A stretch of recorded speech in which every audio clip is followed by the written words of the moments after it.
Apex Instruments encourages you to use or perform any maintenance on this equipment safely. In this video, we may show an icon that conveys a safety hazard or risk that is associated with the operations performed. Be mindful of inherent hazards such as pinch points, sharp objects, or shock injuries. Hey, I'm Joe Thompson with Apex Instruments Technical Service Group. I'm going to show you how to upload the firmware on your XC623. Before uploading firmware on the console, we'll need to ensure that the console values are zeroed or reset, such as the timer, meter pressure, and dry gas meter volume. We can reset the timer by pressing the up or the reset button and holding for 3 seconds. If we hold for an additional 3 seconds, it will reset the dry gas meter volume. Next, we can press and hold the select or 0 button for 3 seconds to reset the meter pressure. Once these values are zeroed, we can then move on. To gain access to the board, we'll need to remove the 6 screws on the faceplate of the console. 3 on the left and 3 on the right. With the 6 screws removed, the console is now free to slide out of the outer case, and you can remove the fan connector.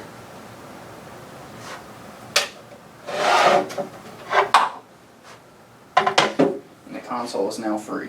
With our console removed from its outer case, we can then plug the micro USB side of the cable into the main board.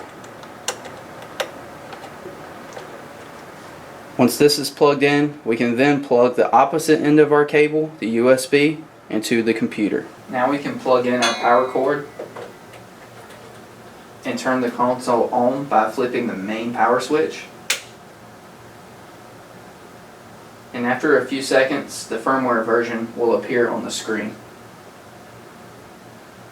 Before uploading firmware on your console, ensure that your console values are reset if you haven't done so already.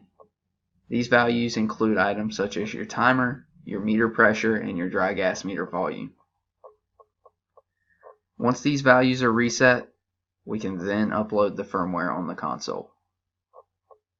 We'll also need to download your Apex Firmware Uploader application, the firmware hex file, and the picodes.ini file that goes along with your Apex Firmware Uploader.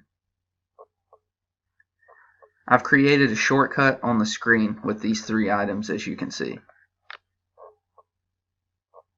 We'll open the Apex Firmware Uploader. Once this application is open, we can click on the Browse tab in the upper right portion of the screen. We can then find the firmware hex file that we need, double click. Next, we'll click Auto Configure Communication, and once a device is detected, it will display a message here. We can then click on the Right Device tab. A green bar will appear here as it loads. Wait for the green bar to finish loading.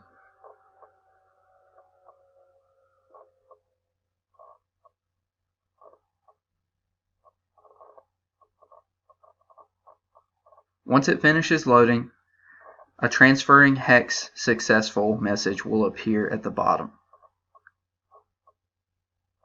We can then close the Apex Firmware Uploader application. Next, we'll power off and then power back on the console.